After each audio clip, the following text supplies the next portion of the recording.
chào bạn, hôm nay sẽ giới thiệu với bạn về một dòng máy khoan trên hãng của thương hiệu Matech, đầu khoan 6.5mm, mã là MT653. Và khi bạn mua con máy về thì bên trong máy chúng ta sẽ có những cái linh kiện phụ kiện như thế này.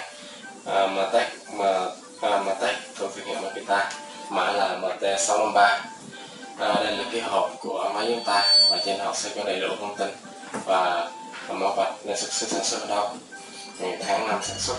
Và đây cái máy chúng ta, trên thang máy chúng ta là cái có mã là Matech MT, Matech được dập nổi này để giúp các bạn tránh mua hàng giả hàng nhái.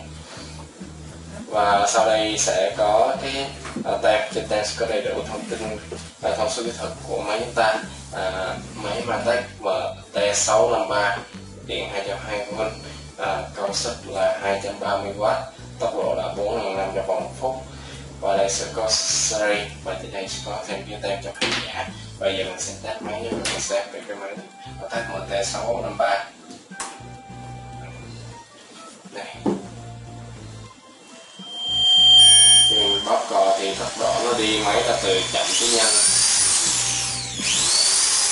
chứ nó không phải là đi một liền cái là nhanh liền. Mình sẽ giúp máy ta cái nhông nó không bị nhanh màu. Thì mình đã vừa giới thiệu với các bạn về dòng Matech MT653.